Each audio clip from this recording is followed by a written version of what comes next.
அனைவருக்கும் வணக்கம். நான் இந்திய பெண்ணே பாரதி பேசுகின்றேன். நான் எதேர்ச்சையா தான் நான் உங்ககிட்ட சொன்னேன். வைகுண்ட ஏகாதசி அன்னைக்கு நைட் சில விஷயங்கள் பார்க்குற மாரி இருந்தது. அது சிந்து சமவெளி அவங்க கந்தர்வர்கள் யாருன்னு சொல்லிட்டு அவங்க ஒருத்தர் கேட்டு வியூவர் கேட்டு, அதனுடைய விளைவாக சிந்து சமவெளி நாகரிகம் பத்தியும் அந்த இடத்துல ஆண்டது ராவணேந்திரர்களும் ஆண்டாங்க அப்படின்ற விஷயங்கள் ஒண்ணோடு ஒண்ணு தொடர்புடையதாக அந்த வைகுண்ட ஏகாதசி அந்த இரவு எனக்கு வந்த கனவுகளும், கனவு கூட சம்மந்தப்பட்ட விஷயமா வெளியிலேருந்து வந்த எனக்கு ஒரு ஆர்டிக்கிள் காட்டுது. லண்டன் சுவாமிநாதன் என்றவர்கள் எழுதின ஒரு ஆர்டிக்கிள் என் கண்ல காட்டுது. இதெல்லாம் சொன்னேன். ஏன் இப்ப நான் அத சொல்றேன்னா, இந்த கும்பமேளா 144 வருஷத்துக்கு ஒரு முறை வருது. அதனால தான் என்ன ஆகுதுன்னா, கடவுள்கள் இப்ப வெளிப்படணும்னு நெனச்சா, அவங்களாவே தன்னை வெளிப்படுத்திக்குவாங்க. இதில வேற சில கடவுள்கள கட்டு போட்டு வச்சிருப்பாங்க. சில கடவுள்கள் கடவுள்களுக்குள்ளேயே நெறைய சண்டைகளும், போட்டிகளும் இருக்குது. அந்த கந்தர்வர்கள்ன்றதே தேவர்களுக்கு ஹெல்ப் பண்றவங்க அவங்க. அதே சமயத்தில அவர்களுக்கு படுபயங்கரமான எதிரிகள் யாருன்னு கேட்டா, அதல பாதாளத்தில இதில பூமிக்கு அடியிலயோ, உள்ளவோ இல்ல பிரபஞ்சத்துக்கு அடியில் உள்ளவோ, ஆனா பூமிக்கு உள்ளன்ற மாரி சொல்லப்படுது.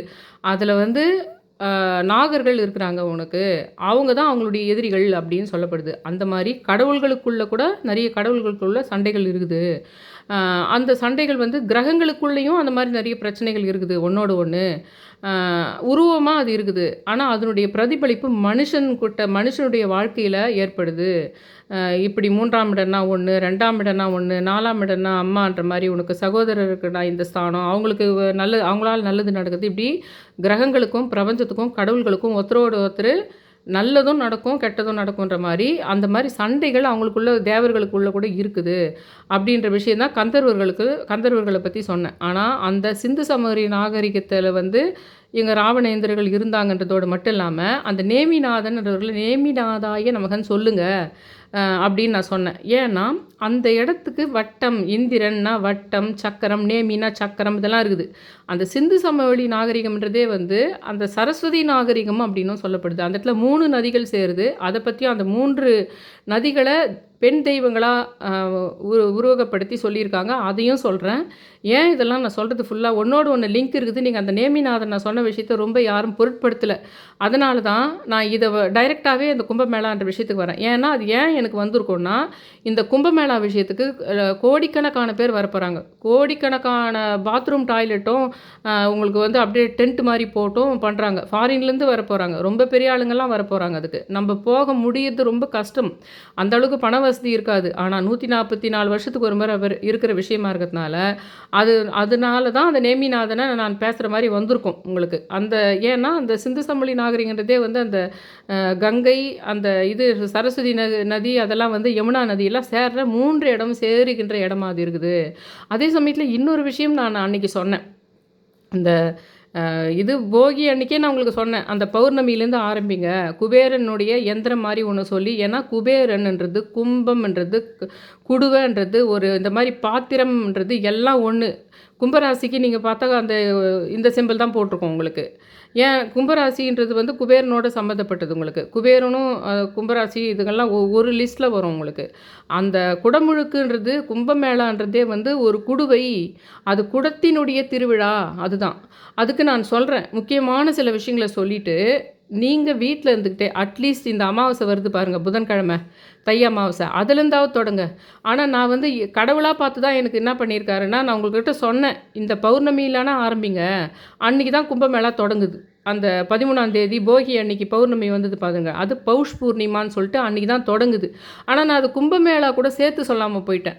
இது ரொம்ப அற்புதமான ஒரு விஷயமா இருக்குது. இந்த பௌர்ணமி இருக்குது. இதில நீங்க தொடங்கி அந்த குபேரனது 48 நாள் பண்ணுங்கன்னு சொல்லிட்டு அந்த நம்பர்ஸ் மாரி ஒண்ணு போட்டு அதுக்குள்ள ஒரு ஓம் மாரி போட்டு அந்த 4 கார்னர்ஸ்லேயும் உங்களுக்கு அந்த ஒரு சூலம் மாரி போட்டு ஒண்ணு பித்தள தட்டில போட்டு பண்ணுங்க 48 நாளைக்குன்னு சொன்னேன். அது கடவுளாக என்ன இந்த கும்பமேளா சமயத்தில ஏன்னா கும்பமேளான்றதே 13ஆம் தேதி அந்த போகி அன்னைக்கு பௌர்ணமி வந்ததுங்களா, அதிலிருந்து பிப்ரவரி மாதம் 26ஆம் தேதி வரைக்கும் தான் உங்களுக்கு அந்த அதெல்லாம் ரொம்ப முக்கியமான நாட்கள்லாம் நான் தம்ப்நெயிலே போட்டிருக்கேன் பாருங்க. அது ஃபஸ்ட்டு வந்தது இல்லைங்களா திங்கட்கிழமை போகி அன்னைக்கு பௌர்ணமி. அது பௌஷ் பூர்ணிமா. அதுக்கப்புறம் 14ஆம் தேதி வந்தது பார்த்தீங்களா பொங்கல் அன்னைக்கு, அது மகா சங்கராந்தி. அது எல்லாமே இந்தியாவில இருக்கிற எல்லா ஸ்டேட்லேயுமே அது ஒவ்வொரு விதமா கொண்டாடுவாங்க அந்த சங்கராந்திய. அதுக்கப்புறமா 29ஆம் தேதி இந்த மாதம் ஜனவரி 29ஆம் தேதி புதன்கிழமை அமாவாசை வருது பாருங்கள், தை அமாவாசை. அதை மௌனி அமாவாசை, சோமவதி அப்படின்னு சொல்கிறாங்க. இது எல்லாமே அந்த குடமுழுக்கு ஒவ்வொரு முறை 3 முக்கியமான இடங்கள் 4 முக்கியமான இடங்கள் சொல்லப்படுது இந்த கும்பமேளா வந்து இது பண்ணுறது. அதில் அந்த இடங்களில் இந்த நான் சொல்கிற இந்த ஒரு டேட்டையுமே ஒவ்வொரு விதமான பூஜைகள், ஆனால் அது எல்லாமே அந்த நதியோடு சம்மந்தப்பட்டிருக்கும். அந்த 3 சங்கமிக்கின்ற நதிகளோடு தான் நதியில் தான் அவங்க வந்து அந்த இதில் பண்ணுவாங்க, சில ரிச்சுவல்ஸை அவங்க பண்ணுறாங்க. அதில் அது வந்து பாவங்கள் கழியத்துக்கும் சொல்லிட்டு எடுத்துக்கலாம். அதுக்கான ஒரு கதையை சொல்கிறேன். அது எப்படி அந்த பாவத்தை கழிக்குதுன்ற விஷயம் வந்து இந்த 3 நதிகளில் எப்படி சம்மந்தப்படுது அப்படின்ற விஷயத்த. அதே மாதிரி வசந்த பஞ்சமி வந்து 3ஆம் தேதி வருது, திங்கக்கிழமை. வர திங்கக்கிழமை 3ஆம் தேதி வந்து அதாவது பிப்ரவரி மாதம் வர்ற 3ஆம் தேதி வந்து வசந்த பஞ்சமி. இது எல்லாமே அந்த கும்பமேளாவுடைய பார்ட் ஆஃப் முக்கியமான நாட்கள் அதில் ஏன்னா 26ஆம் தேதி வரைக்கும் இருக்குது. அப்புறமா அந்த 12ஆம் தேதி 12 பிப்ரவரி மாதம் மஹி பூர்ணிமா அப்படின்றது இருக்குது. இதில் பாருங்கள், பௌர்ணமியில் ஆரம்பிச்சிது. அந்த பௌஷ் பூர்ணிமான்றது வந்து போகியில் ஆரம்பிச்சிது. ஆக மொத்தத்தில் அதுவும் வந்துடுது. தைப்பூசம் வருது இல்லைங்களா அவங்களுக்கு, முருகருக்கும். நான் ஒரு 8 பேர் 9 பேர் சொல்லுவோம் பாருங்கள் தைப்பூசம் சம்மந்தமாக. அவங்கெல்லாம் வந்துடுறாங்க 12ஆம் தேதி. உங்களுக்கு 2 பௌர்ணமி 2 அமாவாசை வந்துடுது உங்களுக்கு. மஹி பூர்ணிமான்றது வந்து 12ஆம் தேதி அன்னைக்கு புதன்கிழமை வந்துடுது. இந்த அமாவாசையும் புதன்கிழமை வந்துடுது. இந்த 1ஆம் தேதி 1ஆம் மாதம் ஜனவரி மாதத்தில் 29ஆம் தேதி தை அமாவாசை. அதுக்கப்புறம் இது அன்றைக்கி புதன்கிழமை வந்து அதே இன்னொரு புதன்கிழமை பிப்ரவரி மாதத்தில் வர்ற 12ஆம் தேதி அது வந்து தைப்பூசம். அதே சமயத்தில் மஹி பூர்ணிமான்னு சொல்லிட்டு அதை கும்பமேளா அந்த நார்த் சைடு அவங்க சொல்கிற விஷயத்து மாதிரி மஹி பூர்ணிமா அது பேர். அதுக்கப்புறம் 26ஆம் தேதி முடியுது. மகா சிவராத்திரி அன்னைக்கு தான் அந்த மகா கும்பமேளான்றது முடியுது. அந்த சிவன் மகா சிவராத்திரி 26ஆம் தேதி அன்றைக்கும் புதன்கிழமை தான். இது தொடர்ந்து இதில் வந்து 2 திங்கக்கிழமையும் 3 புதன்கிழமைகளையும் இருக்குது. இந்த மொத்தம் 13ஆம் தேதியிலேருந்து ஜனவரி 13லேருந்து பிப்ரவரி 26 வரைக்கும் இருக்குது. அது அப்படியே அந்த சார்ட் போட்டிருக்கேன் நான் இதில் தம்ப்நெயிலில் போட்டிருக்கேன் பாருங்கள். இது வந்து குடத்தினுடைய திருவிழா, அதுதான் கும்பமேளா. கும்பம்னாலே ஒரு குடம், அதனால தான் 2மே போட்டிருக்கேன். ஒரு காலத்துலலாம் இந்த மண் பானை மாதிரி இருக்குது பாருங்கள், அதை தான் கும்பமாக வச்சு பூஜைங்க பண்ணாங்க. அதுதான் கும்பம், அதுதான் குடுவை. அதில் தான் வந்து நல்ல பெரிய சிவன் மாதிரி முருகர் மாதிரி ஒரு கடவுள் சக்தியை பெற்றுட்டு அவங்க போயிட்ட பின்னாடி எப்படி ஜீவசமாதின்னு சொல்கிற மாதிரி அந்த பானை மாதிரி ஒன்று பார்க்குறீங்களா, மண் பானை மாதிரி, அதுக்குள்ளே அதை கடம்னு சொல்லுவாங்க. அது மாதிரி அதுக்குள்ளே அதெல்லாம் பாண்டியன் சார் சொன்னது தான்.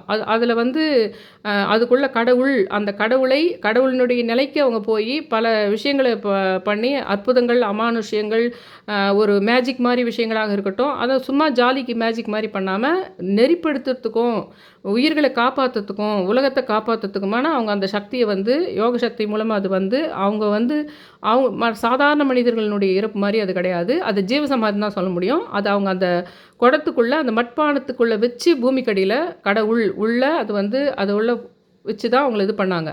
அதனால தான் அந்த மாதிரி ஒரு விஷயந்தான் உங்களுக்கு இந்த கும்பமேளான்றதே வந்து புனிதமான குடத்தினுடைய திருவிழா அப்படின்றது இருக்குது. அதே சமயத்தில் 3 நதிகளினுடைய சங்கமிப்புன்ற ஒரு விஷயம் இருக்குது.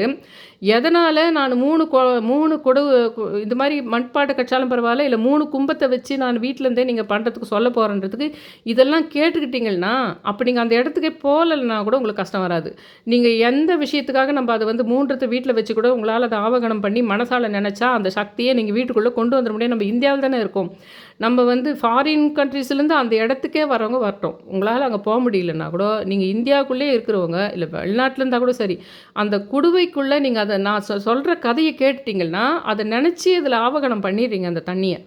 அந்த தண்ணியை நீங்கள் அப்படியே வச்சும் தொடர்ந்து பண்ணலாம், இல்லைன்னா டெய்லி மாற்றிட்டும் பண்ணலாம். 3 குடங்களை வச்சு மஞ்சள் குங்குமம் வச்சு அதுக்கு அடிக்கடி அந்த மாயிலெல்லாம் கூட வைக்கணும்னா வச்சு தேங்காய் கூட வைக்கணும்னா வைக்கலாம் மேலே. இல்லை வெறும் 3 குடங்கள் வச்சுக்கணும் வச்சுக்கலாம். சுற்றி மஞ்சள் குங்கெல்லாம் வச்சுட்டு இந்த நூல்லாம் சுற்றணும்லாம் இல்லை. அந்த மாதிரி பண்ணிவிட்டு அந்த ஒரு மாயிலையை வாங்கி அப்பப்போ அது காஞ்சி போச்சுன்னா மாற்றியும் வச்சுக்கலாம். ஆக மொத்தத்தில் குடத்தில் தண்ணி இருக்கணும். அதுக்குள்ளே கொஞ்சம் பூ போடணும் அந்த 3த்துலேயுமே. ஏன்னா அது பெண் தெய்வங்களாக இருக்கிறதுனால.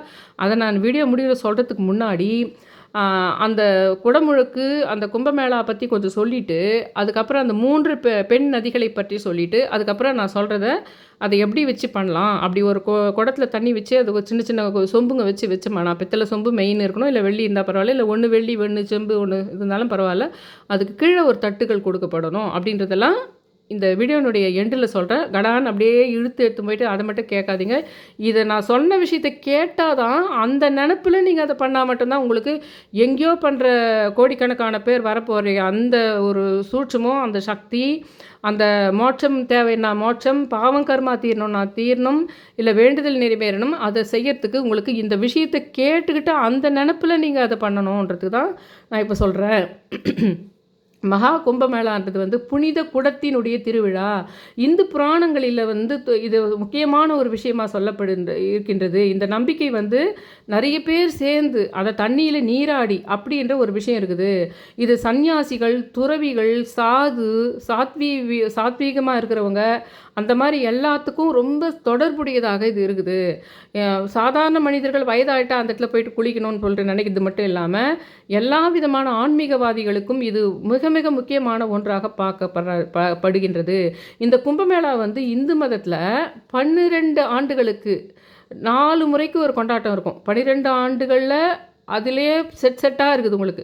அந்த மாதிரி ஒரு கொண்டாட்டம். அது வந்து ஒரு கும்பமேளாவினுடைய அந்த இருப்பிடம் வந்து இந்தியாவில் 4 இடத்துல இருக்குது. அதில் ரொம்ப வந்து மேளதாளம், இதில் என்னென்னலாம் இருக்குதோ இந்த விஷயங்களை என்னெல்லாம் மந்திரவங்க பண்ணுறது, இல்லை மேளதாளம் பண்ணுறது, இதெல்லாம் அந்த புனித நதி பக்கத்துலேயே பண்ணுறதோடு இல்லாமல் அதுக்கான முக்கிய இடங்கள் என்னன்னா உத்தராகண்ட் மாநிலத்தில் ஹரித்வாரிங் கங்கை கரையில், அதுக்கப்புறம் மத்திய பிரதேசத்தில் உஜ்ஜயினியில் ஷிப்ரா நதிக்கரையில், அதுக்கப்புறம் மகாராஷ்டிரா மாநிலத்தில் நாசிக்கில் கோதாவரி நதிக்கரையில், அதுக்கப்புறம் உத்தரப்பிரதேசத்தில் உள்ள பிராக், இதில் தான் இப்போ அதை தான் பண்ண போகிறாங்க. இப்போ நான் சொன்ன 4வது தான் இப்போ பண்ண போகிறாங்க. உத்தரப்பிரதேசத்தில் உள்ள பிரயாக்ராஜில் கங்கை, யமுனை மற்றும் அந்த எல்லாமே கண்ணுக்கு தெரியான சரஸ்வதி. ஏன்னா அந்த இடத்துல சரஸ்வதி நதி இருந்தது, ஆனால் அது காஞ்சிருச்சு. ஆனால் இன்றைக்கும் நான் சொன்ன அந்த நேமிநாதர், சிந்து சமவெளி, அந்த ராவணேந்திரர் பண்ண அந்த சக்கரம், இதெல்லாம் நான் சொன்னேன். அந்த இடத்துக்கு சிந்து சமவெளி நாகரிகம் சொல்லிட்டு இப்போ சொல்கிறாங்க, ஆனால் அதுக்கு சரஸ்வதி நாகரிகம்னு சொல்லிட்டோம் ரிக்வேதத்தில் இருக்குது. சரஸ்வதி நாகரிகம் சொல்லிட்டு தான் ரிக்வேதத்தில் இருக்குது. ஒவ்வொரு தளத்திலுமே அதில் வந்து இதில் ரொம்ப முக்கியமான கிரகங்கள்னு பார்க்கும்போது என்ன கோள்கள்னு பார்த்தா சூரியன், சந்திரன், அப்புறம் குரு பகவான் சொல்கிற அந்த வியாழன் என்ற கோள், இந்த 3 ரொம்ப முக்கியம். சூரியன், சந்திரன் மற்றும் வியாழன், இந்த கோள்களினுடைய அந்த ஜோதிட சம்பந்தப்பட்ட அடிப்படையில் தான் இந்த 144 வருஷத்துக்கு ஒரு முறை, 12 வருஷத்துக்கு முறைன்றதுக்கு எல்லாமே அந்த சூரியன், சந்திரன், அந்த குரு பகவான் என்ற வியாழன் கோளோடு சம்மந்தப்பட்டது. இந்த விஷயம் வந்து ஒரு புனிதமான காலமாக இருக்குது. இந்த நிலை வந்து ரொம்ப ஜனங்க எவ்வளோ பேர் ஒரு லாஸ்ட் டைம் லாஸ்ட் டைம் வந்தப்போ பல வருஷத்துக்கு முன்னாடி வந்தப்போ 1000 பேர் நவோதாயிட்டாங்க. அதனால் உங்களுக்கு நான் நல்லபடி சொல்கிறேன், அந்த இடத்துக்கு கட்டாயம் போய் ஆகணும்னு நினைக்கிறேன். நீங்கள் இருக்கிற இடத்துலேருந்து நிலம், நீர், நெருப்பு, காற்று, ஆகாயம், இது எல்லாமே நீங்கள் இருக்கிற இடத்துலேருந்து இழுத்துக்க முடியும். அதனால் நீங்கள் அந்த 3 குடங்களில் இது வச்சு நீங்கள் பண்ணாலும் நீங்கள் அங்கே போனால் மட்டும்தான் அது இது கிடைக்கும்னு நினைக்காதீங்கன்றதை நான் தயவு செஞ்சு ரொம்ப ரிக்வெஸ்ட் பண்ணி கேட்டுக்கிறேன். ஏன்னா எல்லாருமே அப்படி நினச்சிக்கிறோம், நம்ம வந்து அப்படி போனால் தான் அவ்வளோ பேர் இப்போ வராங்களே, அவ்வளோ செலவு பண்ணி வராங்களே, அதுக்கு ஆல்மோஸ்ட் 70% உங்களுக்கு கிடச்சிடும். நீங்கள் வந்து இங்கேருந்து, ஆனால் நீங்கள் நினைக்கணும் அதை அங்கே போகிறவங்களுக்கே கூட போகணுன்னு போயிடுறதா இருக்கும். ஆனால் இந்த விஷயம் கதைகள் அந்த 3 இடங்கள் சேர்கிற இடம், இப்போ நான் சொல்கிறேன் அந்த சிந்து சமவெளி நாகரிகம், அந்த சரஸ்வதி நாகரிகம், அது என்னது அந்த ராவணேந்திரர், அந்த சக்கரம், அந்த வட்டம், எல்லாரும் அந்த பார்க்கடலில் கடைஞ்சி தேவர்களும் அசுரர்களும் அந்த கடைஞ்சி அமிர்தத்தை வர்றது, அந்த அமிர்தத்தை அந்த குடத்துக்குள்ளே வச்சது அந்த கதையில் போயிடுவாங்க எல்லாருமே. நான் சொல்கிற விஷயத்த கொஞ்சம் தயவு செஞ்சு யோசிச்சுட்டு சொல்லிவிட்டு நல்லா மைண்டுக்குள்ளே இது பண்ணிவிட்டு அந்த குடத்தை வச்சு நீங்கள் பண்ணுங்கள், உங்களுக்கு தேவையான விஷயம் கிடைக்கும் அப்படின்னு நான் சொல்கிறேன். இந்த கும்பமேளாவுக்கு வந்து பல விழாக்கள் இந்த இடத்துல ஒவ்வொரே விதமான நல்ல நான் சொன்ன பாருங்கள், இந்த டேட்ஸ் போட்டிருக்கு, இப்போ நான் சொல்லியிருக்கேன் பாருங்கள், அதில் ஒவ்வொரு விதமான அதில் வந்து சில ஐதீகங்கள் இருக்குது. ஏன்னா யானை முதுகில் குதிரைகள் மற்றும் ரதங்களில் பேஷ்வாய் அப்படின்னு சொல்லப்படுகின்ற பாரம்பரிய ஊர்வலம், அது வந்து ஷாஹி ஸ்நானின் அப்படின்னு சொல்லிட்டு அந்த அவங்களுடைய அந்த ஹிந்தி முறைப்படி அந்த சமஸ்கிருத இதுபடி அப்படி சொல்லப்படுகின்றது. ஷாஹி ஸ்நானின், அது குளிக்கிறதா இருக்கும், ஸ்நானம்னா குளிக்கிறதில்ல, அது சம்மந்தமாக இருக்கும்னு தோணுது. அதே மாதிரி நாக சாதுக்களினுடைய ஒளிரும் வாள்கள் மற்றும் சடங்குகள் கும்பமேளாவில் வந்து கலந்து கொள்கின்ற ரொம்ப மில்லியன் கணக்கான யாத்ரீகர்கள் ஈர்க்கிற மாதிரி அந்த கலாச்சார நடவடிக்கைகள்லாம் இருக்குது அப்படின்றது ஒன்று. இப்போது நம்மளுக்கு வந்து இந்த 2025 இந்த இதுலேருந்து 13லேருந்து இந்த மாதம் 13லேருந்து ஆரம்பித்து அடுத்த மாதம் 26. ஆனால் நீங்கள் வர புதன்கிழமை அமாவாசையில் ஆரம்பித்து கூட நீங்கள் சிவராத்திரிக்குள்ளே இதை வச்சுக்கலாம். இந்த இதுவை அட்லீஸ்ட் இப்போவாவது அது பண்ணுங்கள். டைரெக்டாக நான் இதை சொல்லிடுறேன். குபேரன் இதுன்னு ஸ்டெப்பாக போகலான்னு நான் பார்த்தேன். குபேரன், நேமிநாதர்னு. ஏன்னா நீங்கள் அப்படி சொல்கிறத விட இது டைரெக்டாக அட்லீஸ்ட் அந்த கும்பமேளாவில் அந்த பார்ட் ஆஃப் டைம் இந்த அமாவாசையிலேருந்து ஆரம்பித்து சிவராத்திரிக்குள்ளே வரைக்கும் அப்படியே தொடர்ந்து நீங்கள் அதை வச்சு பண்ணிட்டா கூட அதுக்கான சக்தி உங்களுக்கு கிடச்சிரும் அப்படின்னு நான் சொல்கிறேன். இப்போ வந்து முக்கியமாக அந்த இதை பற்றி நான் சொல்கிறேன். இந்திய நாகரிகத்தினுடைய பரிணாம வளர்ச்சியில் நதிகள் ரொம்ப ரொம்ப இம்பார்ட்டண்ட்டாக பார்க்கப்படுது. ஏன்னா இந்த நதிகள் ஓரம் தான் வாழ்வாதாரங்கள்லாம் ஆரம்ப காலத்தில் உலகம் தோன்றினப்போ நதிகள் ஓரங்களில் தான் அவங்க வந்து ஏன்னா அதுதான் குளிக்கிறதுக்கோ குடிக்கிறதுக்கோ அந்த பயிர் செய்யணும்னா அதுக்கு பாசனத்துக்கு நீர் எல்லாம் அந்த தண்ணியை நம்பி தான் வந்து உனக்கு உயிர் வாழத்துக்கான விஷயமே அங்கே தான் அது ஆதாரமாக இருந்தது. அதுலேயே கப்பல் போகிறது, அங்கேருந்து வாணிகம் பண்ணுறது, அந்த மாதிரி விஷயங்களுக்கும் அந்த நதிகள் தான் தேவைப்பட்டது. அங்கேருந்து பெருசாக அதுக்கப்புறம் கடல் அப்படின்னு வர்றதெல்லாம் அந்த தண்ணீரை ரொம்ப ஈஸியாக பெற்றுக்கிறதுக்காக ஆற்றங்கரையோரங்களில் தான் அவங்க குடியிருந்தாங்க. இந்தியாவில் இருக்கின்ற நதிகளில் ரொம்ப ஒரு முக்கியமான நதியாக வந்து பெண் பெயர்களை கொண்டதாக, இதில் ஒன்று பிரம்மபுத்திரா தவிர மற்றது எல்லாமே பெண்பாலினுடைய அந்த பெயர்களை கொண்ட இயல்பாக அந்த வாழ்க்கை நாகரிகத்துக்கு ஏற்ற மாதிரி இருக்குது. இந்திய நாகரிகத்தில் நதிகள் பங்குன்னா சிந்து நதியிலிருந்து இந்து மதத்தினுடைய அடித்தளமாகவும் அது இருக்குது. இதில் வந்து நிறைய மக்கள் கடைபிடிக்கின்ற ஒரு விஷயம் என்னன்னா, அந்த வேதங்கள்லேயும் சொல்லி இருக்கின்ற விஷயங்கள் என்னன்னா 7 புனித நதிகள் அது இருக்குது. அதில் கங்கை, யமுனை, சரஸ்வதி, சிந்து, நர்மதை, கோதாவரி, காவேரி இதெல்லாம் இருக்குது. ஆனால் கங்கை, யமுனை மற்றும் சரஸ்வதி தான் இந்த கும்பமேளானுடைய மெயின் இம்பார்ட்டன்ட் பார்ட்டாக இருக்குது. கங்கை வந்து எப்படின்னா ஒரு உங்களுடைய ஆத்மா இருக்குது இல்லைங்களா, அதை சுத்திகரிப்பு பண்ணுது. அது ஒரு தூய்மை. கங்கை நீங்கள் மனசில் நினச்சாலே, கங்காதேவி நீங்கள் நினச்சாலே அது ஒரு தூய்மையான ஒரு மைண்டில் வந்து கற்பனை பண்ணுங்கள். ஒரு க்ளீன் வாட்டர் மாதிரி நினைங்க. அது க்ளீன் வாட்டர் மட்டும் இல்லாத உங்கள் ஆத்மாவையே உங்கள் சோலையே க்ளீன் பண்ணுற மாதிரி நீங்கள் நினைக்கலாம். நீங்கள் ஒருவேளை நீங்கள் பாவங்கள் செஞ்சுருந்தாலும் அந்த க்ளீன் வாட்டரை மைண்டுக்குள்ளே நீங்கள் கங்கை நீரை நினச்சி நீங்கள் உங்கள் வீட்டில் இருக்கிற ஒரு தண்ணியை கையில் தொட்டுட்டு கூட, அதனால தான் நம்மளுடைய எல்லா பூஜை பாத்திரங்களையும் அது கங்கை நதியாக நினச்சி தான் நம்ம ஒரு பஞ்சபாத்திரத்தில் தண்ணி வச்சு நம்ம பூஜை பண்ணுறோம். அதை ஆனால் நம்ம தண்ணி விற்கிறோம்னு நினைக்கிறோமே தவிர அது ஒவ்வொரு முறையுமே ஒவ்வொரு பூஜையில் உலகத்தில் எந்த மூலையில் இருந்தாலும் அதை கங்கை தண்ணியாக நினைக்கணும். அப்படி நினச்சாலே நீங்கள் கங்கை தண்ணி, அந்த பெயர் முக்கியம்.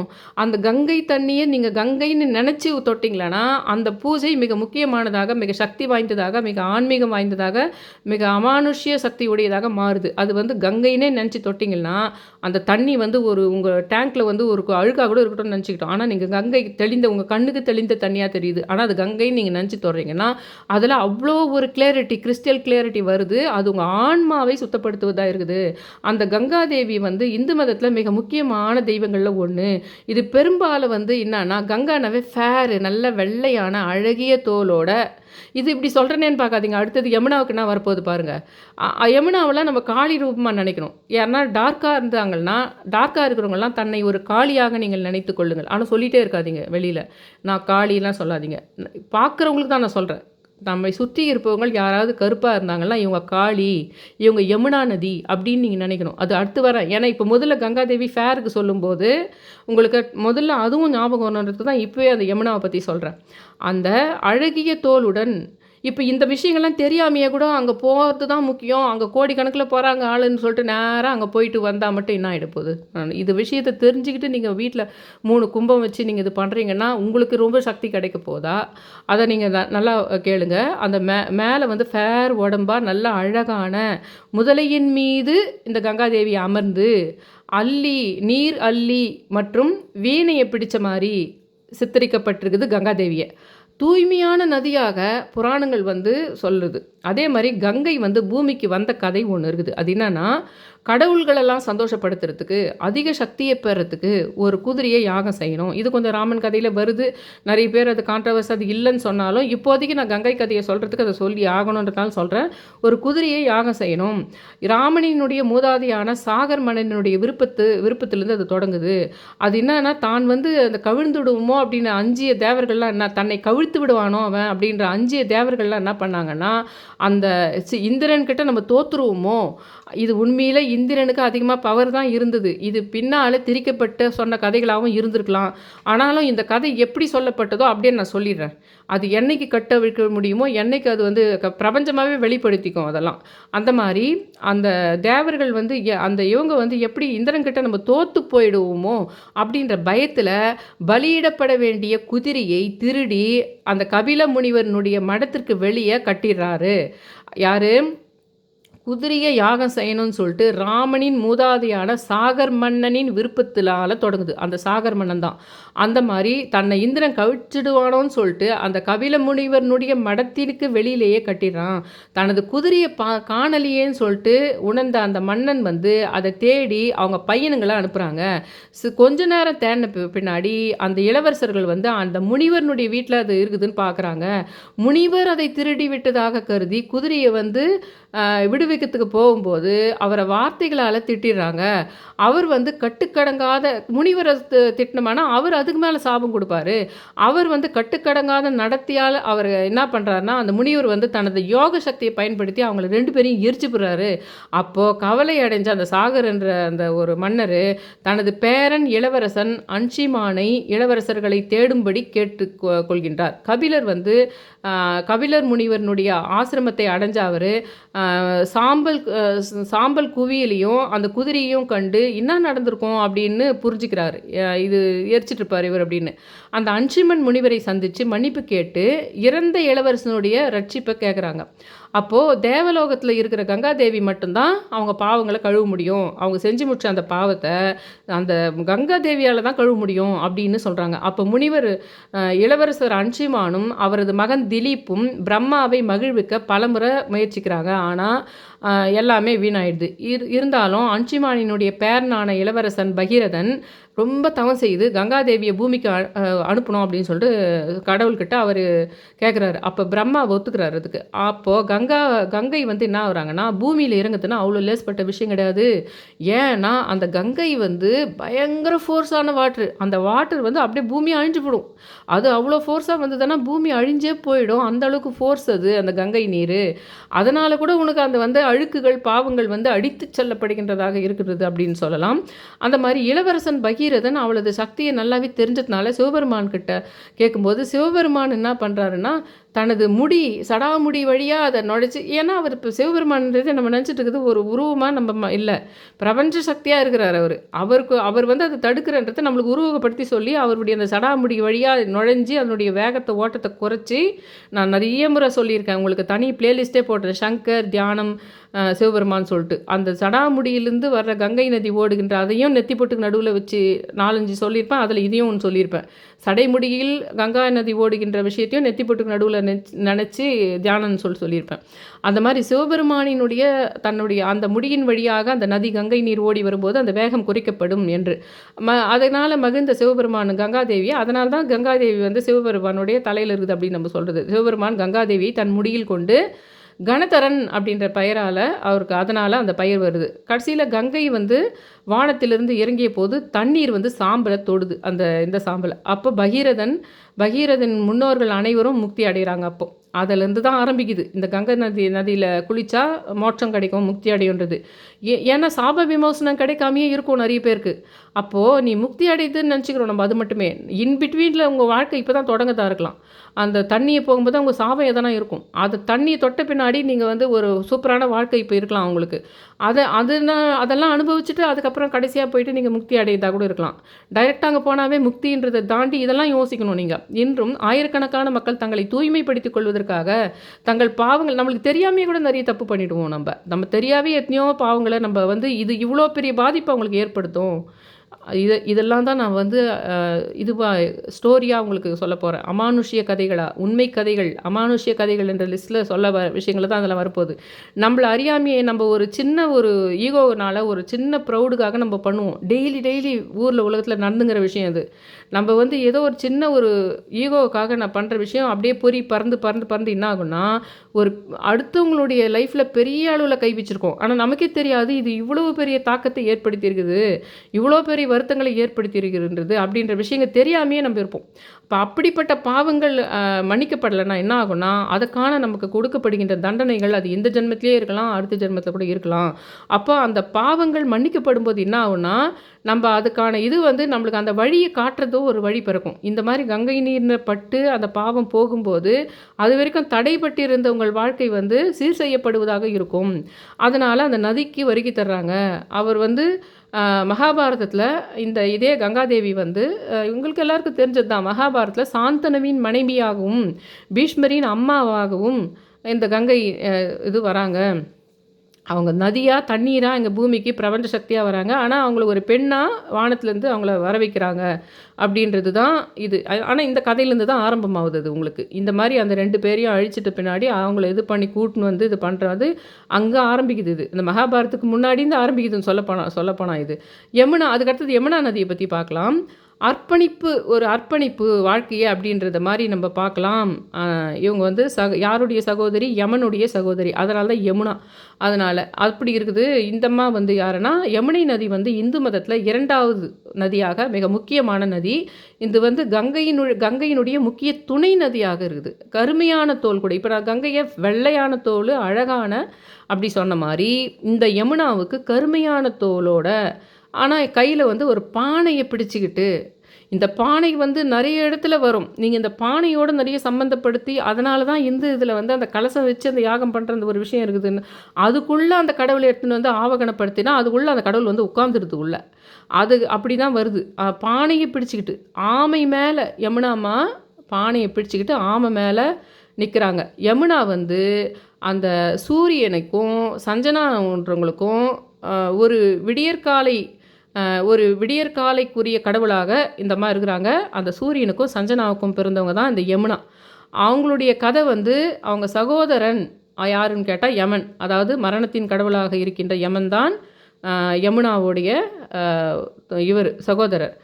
யமுனா பிறந்த கதை வந்து ரொம்ப சுவாரஸ்யமா இருக்கும். யாரெல்லாம் வாழ்க்கையில வந்து ரொம்ப நம்ப ஒரு மாரி நம்ப மேலுக்கு வர முடியலன்னு ஒரு பெண்ணா இருக்குது, இல்ல நம்ம அப்பியரன்ஸ் இதுவா இருக்குது, நம்ம டார்க்கா இருக்கிறோம், அப்படின்றவங்கலாம் நீங்க வந்து அந்த யமனுக்கு சகோதரியான யமுனாவாக நீங்கள் நெனச்சுட்டு, யமுனாவையே நீங்க யமுனா நதிய நெனச்சு வணங்கலாம். இருக்கிற இடத்துலேருந்து யமுனான்னு கூட வணங்கலாம்.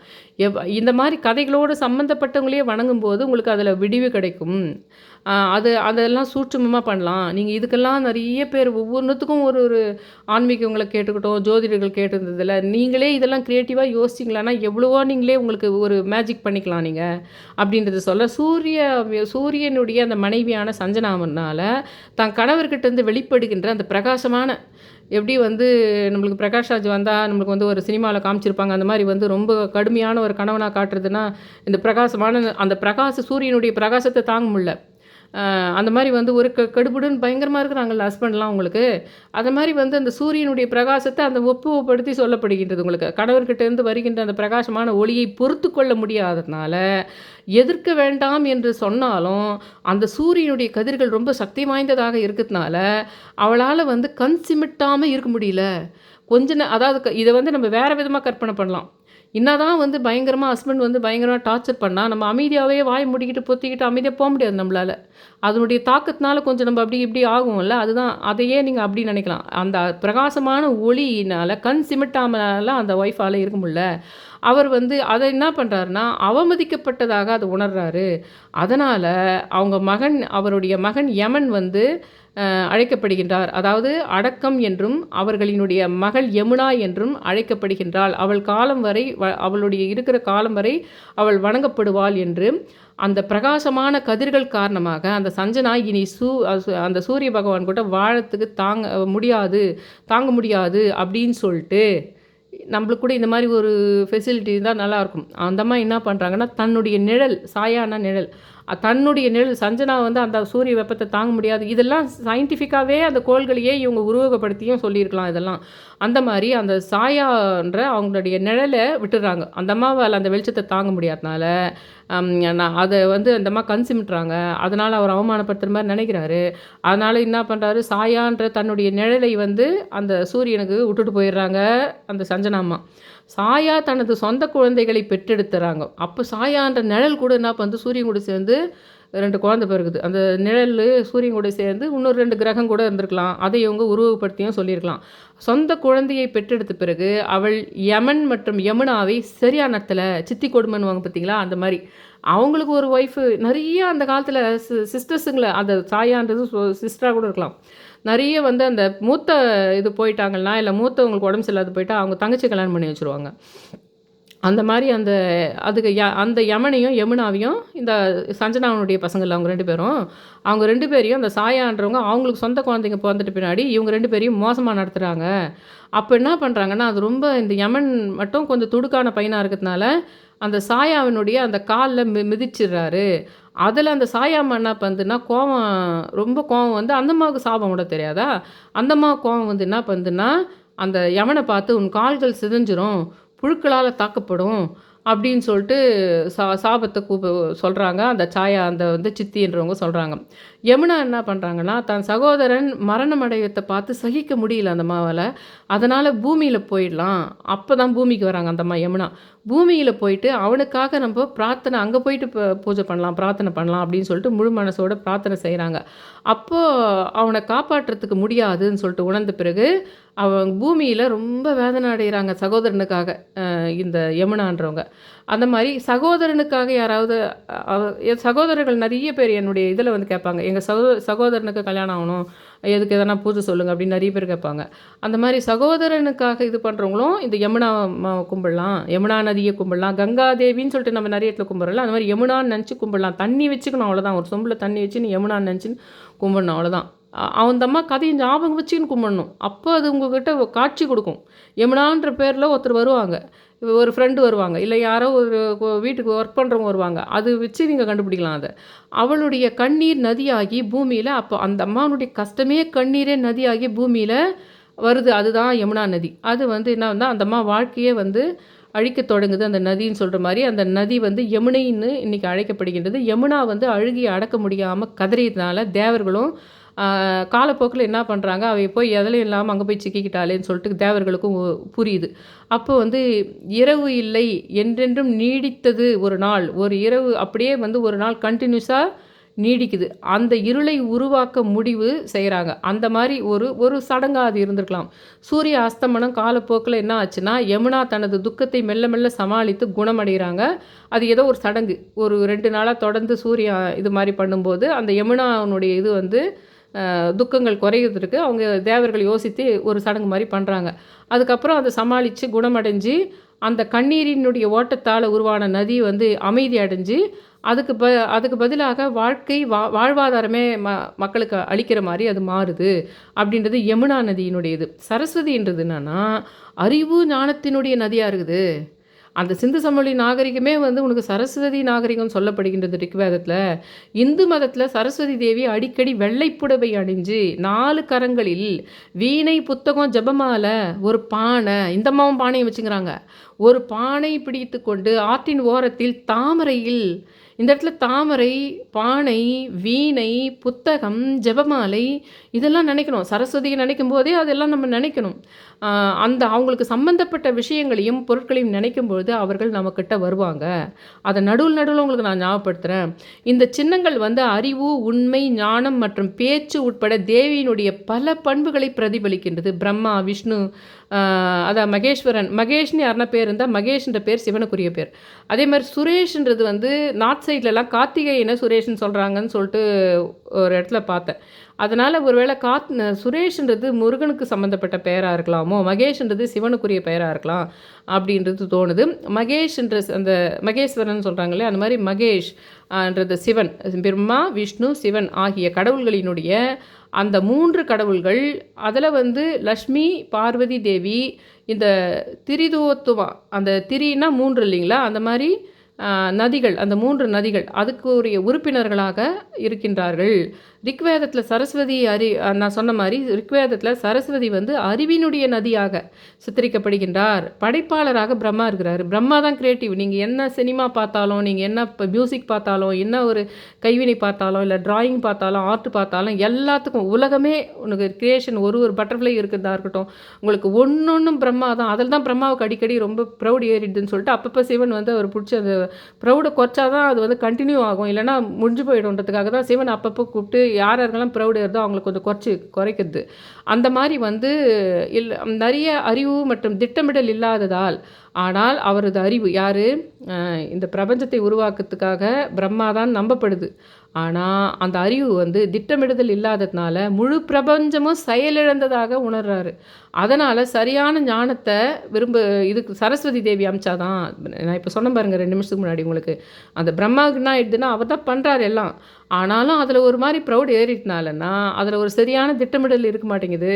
அதில் அந்த ஓவர் இதில் ஏறி போகிறதுனால ஒரு மாதிரி செயலிழந்து போகுது, பிரபஞ்சமே செயலிழந்து போகுது. அதில் எல்லாத்தையும் க்ரியேஷன் பண்ணி பாதியில் நிற்கிற மாதிரி ஆகுது. அதனால் அந்த பிரம்மாவனுடைய ஒய்ஃப் தானே சரஸ்வதி உங்களுக்கு. அதனால் சரியான ஞானத்தை அடைய சரஸ்வதி தேவி அவர்கள் வாயிலிருந்து வெளிப்படுறார். பிரபஞ்சத்தை ஒழுங்கான முறையில் உருவாக்க சரஸ்வதி தேவி பிரம்மாவுக்கு உதவினாள். கேட்கறதுக்கு சந்தோஷமாக இருக்குது இல்லை? நமக்கு தான் சந்தோஷமாக இருக்கும், ஜென்ஸுக்கு சந்தோஷமாக இருக்காது. அவள் பின்னர் ஒரு நதியாக மாறி அவள் ஓடும்போது அறிவை பரப்பினாள். ஆனால் பல நூற்றாண்டுகள் கடந்துவிட்டன. அந்த பத்ம புராணத்தின்படி என்ன இருக்குதுன்னா, பிராமணர்களுக்கும் சத்திரியர்களுக்கும் இடையே நடந்த ஒரு போர் வந்து பரவலாக ஒரே இரத்த கலாரியாக மாறி அழிவுக்கு வழிவகுத்தது. இந்த விளைவாக அந்த மாதிரி அக்னி என்ற ஒரு வடவு அக்னி என்ற ஒரு நெருப்பு பிறக்குது. அந்த நெருப்பு வந்து எல்லாத்தையும் தின்னுடுது, அப்படியே எரிஞ்சிடுது. பூவுலகில் ஏற்பட்ட ரொம்ப ஒரு பெரிய பேரழிவு வருது. அது மாதிரி இப்போ அந்த அமெரிக்காவில் பயங்கர நெருப்பு இது இருக்குன்றீங்களா. இப்போ 144 ஒரு முறை இந்த கும்பமேளான்றது இதில் திருச்செந்தூரில் வர அந்த 2 பாம்புகள் பின்னிய இது வந்து சிலை வெளியே வருது. இதெல்லாம் ஒன்றோட ஒன்று சம்மந்தம் இருக்கும் உங்களுக்கு. மிகவும் கலக்கமடைந்த சிவபெருமான்கிட்ட இவங்க தேவர்கள்லாம் போகிறாங்க.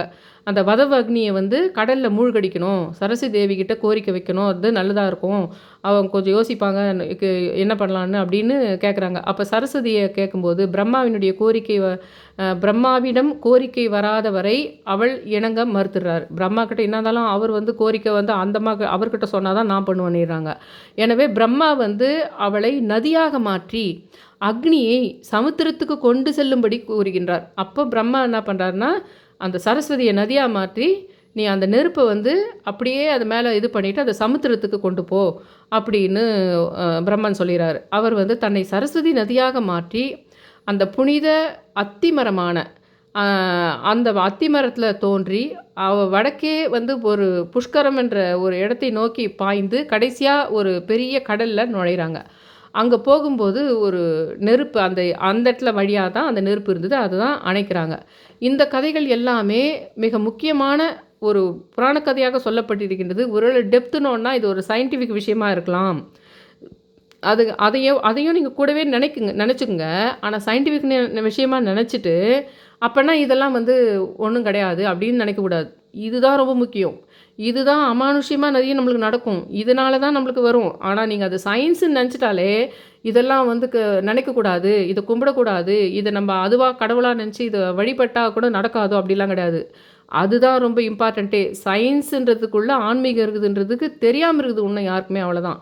அதனால் சயின்டிஃபிக் விளக்கம் கூடவே தெரிஞ்சுக்கிட்டு வர்றது உங்களுக்கு பெட்டராக இருக்கும்ன்றது சொல்கிறனோ தவிர, சயின்ஸுக்கு விளக்கம் கட்சிட்டாலே இது வந்து அப்போ சும்மா இது கதை சொல்லிட்டாங்க போல்றதுன்னு நினைக்கக்கூடாது. இந்த கதை முக்கியம். ஏன்னா இந்த கதைகள் மூலமாகத்தான் நிறைய விடுகதை போல் நிறைய பின்னாடி காலத்தில் நமக்கு தெரியறதுக்கு அது ஒரு வாய்ப்பாக இருக்குன்றதுனால இந்த கதைகள் இருக்கட்டும், அதன்படியே நம்ம சடங்குகளை செய்வோம்.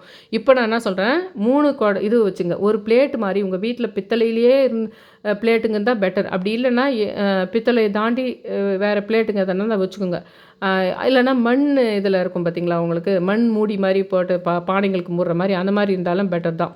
அந்த மாதிரி இருந்தால், ஏன்னா அதை வச்சு தான் அந்த கலசம் மாதிரி, ஏன்னா கங்கா யமுனா சரஸ்வதியே நம்ம வச்சு வீட்டுக்கு வர வச்சு இந்த 144 வருஷத்துக்கு ஒரு முறை வரது நம்ம உங்கள் வீட்டுக்கு கூப்பிட்டு இது பண்ண போகிறீங்க. அதனால் நீங்கள் டெய்லியும் அந்த தண்ணியை எடுத்து வீட்டில் இருக்கிற செடிங்களுக்கு அதுக்கு ஊற்றிடலாம். இல்லைனா கால்படாத இடமா ஊற்றிடலாம். ஏன்னா செடி அவ்வளோ இருக்காது 3 இதுன்னா அவ்வளோ தண்ணியை டெய்லி ஊற்றுற அளவுக்கு செடி இல்லாமல் இருக்கலாம். அதை டெய்லியே தண்ணி மாற்றி நீங்கள் வச்சாலும் சரி, ஏன்னா அதில் பூ போடுறோம். அப்போ நீங்கள் பூ போட்டு அப்படியே நீங்கள் சிவராத்திரி வரைக்கும் வச்சுட்டு இருந்தால் நல்லா இருக்காது. அதனால் 3த்துலேயுமே பூ போட்டு நீங்கள் எதை சரஸ்வதின்னு ஃபிக்ஸ் பண்ணீங்களோ அது சரஸ்வதியாகவே இருக்கட்டும். எதை யமுனான்னு ஃபிக்ஸ் பண்ணீங்களோ அது யமுனாவாக இருக்கட்டும். எதை இது பண்ணீங்களோ ஒரு மண் பாண்டம் மாதிரி, இன்னொன்று கலசம் பித்தளை கலசம், இன்னொன்று வெள்ளி அப்படின்னாலும் பரவாயில்ல. ஆக மொத்தத்தில் முடிஞ்ச வரைக்கும் சில்வர் இல்லாத மாதிரி பார்த்துக்குங்க. இந்த 3 எப்படியானா வைக்கலாம். 3 வச்சுட்டு இல்லைனா போய் புதுசு கூட ஒன்று வாங்கிக்கோங்க, பரவாயில்ல. அது அப்படியே இருக்கட்டும் வீட்டில். அந்த மாதிரி பித்தளையில் வாங்கிக்கலாம். அது சொல்கிறேன், வெள்ளியில் தான் வாங்கணுன்றதில்ல. பித்தளையில் வாங்கி கூட 3 வச்சுக்கலாம். செம்பில் இருந்து தானே ஆல்ரெடி ஒன்று செம்பில் ஒன்று இருந்து தானே அப்படி வைக்கலாம்.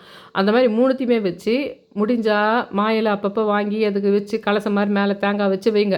இல்லை நீங்கள் அதெல்லாம் வைக்கலன்னா கூட அந்த தண்ணியை ஃபில்லாக இது பண்ணிவிட்டு அந்த சொம்புக்கு சுற்றி வெளிப்பக்கம் மஞ்சள் சந்தனம் குங்கெல்லாம் வச்சுட்டு அதுக்குள்ளே டெய்லி பூக்களை முடிஞ்ச வரைக்கும் வாசனை பூக்கள் போடுங்க. வாசனை பூக்களாக இருக்கிற மாதிரி பாருங்கள். ரொம்ப இந்த மெயினாக இந்த சாமந்தி, இந்த ஒரு மாதிரி ஆரஞ்சு கலராக இருக்கிற சாமந்தி, இதுங்கெல்லாம் வேணாம். இந்த சித்தர்களுக்கு கூட நம்ம இந்த செம்பருத்தி இது பண்ணலாம். ஆனால் இந்த மாதிரி இவங்களுக்கு வந்து வாசனையான மலர்களை நீங்கள் முடிஞ்ச வரைக்கும் மல்லி, அந்த மாதிரி வேறு ஏதாவது முல்லை, குரு பகவானுக்குரிய முல்லை, அந்த மாதிரி உங்களுக்கு ஒரு வாசனையான மலர்களை வாங்கி அந்த 3 இதுலேயுமே வந்து ஒரு 2 போடுங்க. ஒரு 2 பூ போட்டுட்டு அந்த தண்ணி மட்டும் மாற்றிடுங்க.